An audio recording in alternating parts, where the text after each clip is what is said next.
আচ্ছা সময় এই ধরনের ক্রিটিক্যাল কেসগুলো ডাক্তারদের আমি শেখাই, দেখাই। তোমার মেয়ের কোথায় কোথায় স্কিন ডিজিজের জায়গাগুলো ভালো করে দেখাও তো।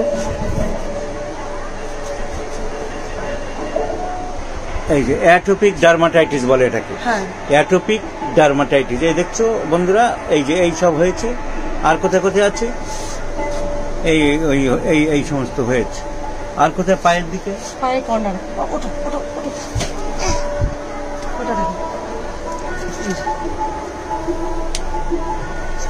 এই যে এই সমস্ত ভর্তি হয়ে আছে।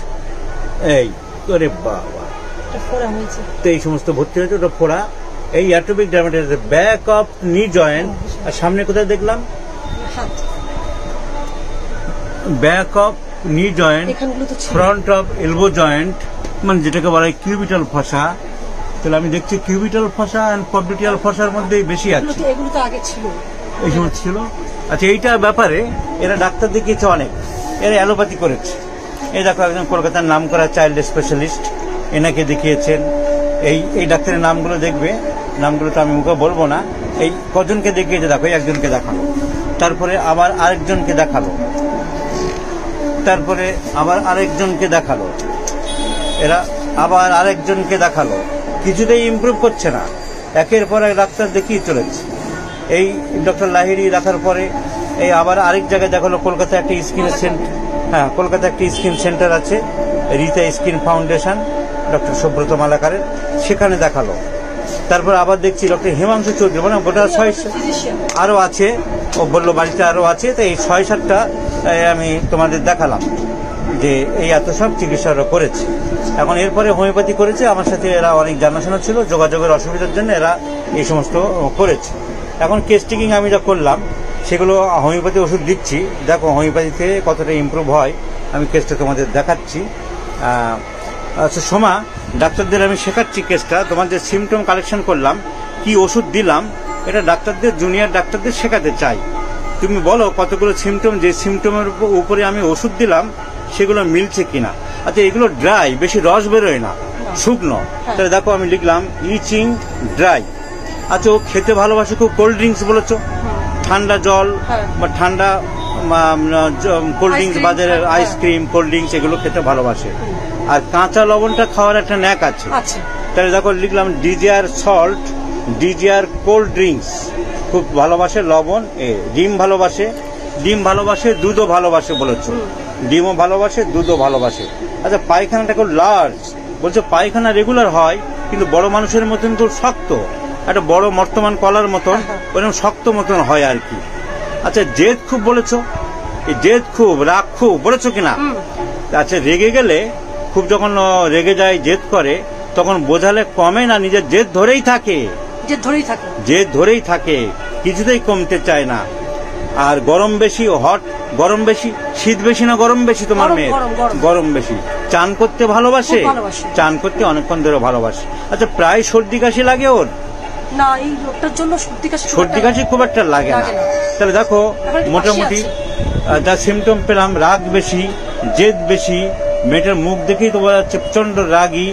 আর কাঁচা নুন খেতে চায়, ঠান্ডা খাবার খেতে চায়, কনস্টিপেশন নেই কিন্তু পায়খানাটা খুব বড় বড় হয়, চান করতে ভালোবাসে, আর ঘাম বেশি, ঘামও তো বেশি বলেছ।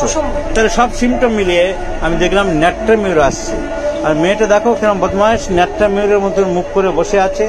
ন্যাট্রাম মিউর দেওয়া যাক, দেখি কি ইমপ্রুভমেন্ট হয়, তারপর তোমাদের ফলো আপ দেখাবো। হ্যাঁ বন্ধুরা, 14 জুন এই বাচ্চা মেয়েটার এই হাতের একজিমা তোমাদের আমি দেখিয়েছিলাম।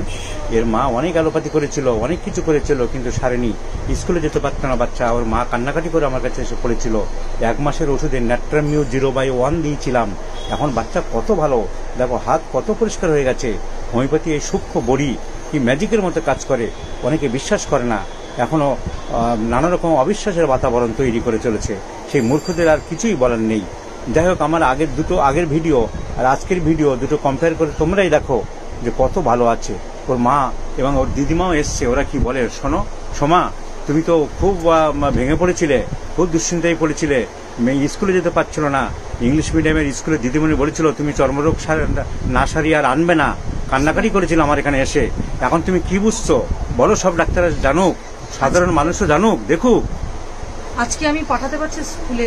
প্রথম যখন আমি পাঠাতে পারতাম না তখন আমাকে বলতো স্পেশাল পারমিশন নিয়ে আপনারা বাচ্চাকে পাঠান, ভেতরে সাদা কটনের জামা পরিয়ে পাঠান। স্কুলের জামাগুলো অনেক সময় কটন থাকে না, যেহেতু ওর প্রবলেম ছিল বলে সিনথেটিকের অসুবিধা হতো, তার জন্য কটন পরাতে। এখন চিকিৎসার পরে তুমি অনেকটা আমি একদম নর্মাল জামা কাপড় যেরকম স্কুলের জামা হয় সেরকম পরে পাঠাচ্ছি কোনো রকম। এবং চর্মরোগটা যে অনেকটা ভালো হয়েছে, তুমি যথেষ্ট মনে জোর পেয়েছো? অনেক জোর পেয়েছি। অনেকে তোমাকে ভয় দেখিয়েছিল, কি বলেছিল? যে সারান নয়, হ্যাঁ হোমিওপ্যাথিক করো না, হোমিওপ্যাথিক করো না।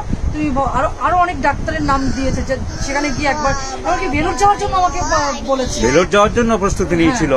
বেলুর যাওয়ার জন্য সেই বাচ্চা আজকে অনেক ভালো আছে। আমি আর ভিডিও প্রচন্ড ভাবে ভেঙে, আমার হাজবেন্ড তো ভেঙে পড়েছে। তখন ভাবলো যে আমাকে রেখে দুদিনের জন্য, যেহেতু আমার একটা ছেলে আছে, ওর পড়াশোনার অসুবিধা হয় বলে আমাকে রেখেই চলে যাওয়ার চেষ্টা করেছিল মেয়েকে। আজ তোমার সব দুশ্চিন্তা গেছে কিনা? তুমি মনে জোর পেয়েছো কিনা? তুমি তো পাঠিয়েছিলে নাতনিকে, আমার প্রতি তোমার অত্যন্ত বিশ্বাস, তুমি মেয়েকে জোর করে পাঠিয়েছিলে। আজ তুমি খুব খুশি হয়েছো কিনা? খুশি হয়েছি, মানে তার এখনো তার পুরো বডিটা যেন সুস্থভাবে থাকে, সেই আমি চাচ্ছি সেটা। হ্যাঁ, মানে দুঃখে আমার কান্না আমি সহ্য করতে পারি না, চিৎকার চেঁচামেচি করছি। আমার প্রতি তোমার আস্থা ছিল 100 বার। ডাক্তারবাবুর কাছে আমার খুব ভগবানের মতো। ডাক্তারবাবু যে কোনো জিনিস আমার মোটামুটি সবকিছু সুস্থভাবে আছি আমরা। যাক, তোমার বাচ্চা, তোমার নাতনিকে সম্পূর্ণ সুস্থ করে দেবো, এটুকু আমার বিশ্বাস আছে। এবং ডাক্তারবাবু ভগবান আমাদের জন্য, আমার জন্য ভগবান। এই মহান চিকিৎসা হ্যানিম্যান আবিষ্কার করে গেছে, সব তারই কৃতিত্ব। তোমাদের ক্যামেরায় সহযোগিতা করার জন্য সোমা ধন্যবাদ জানাই।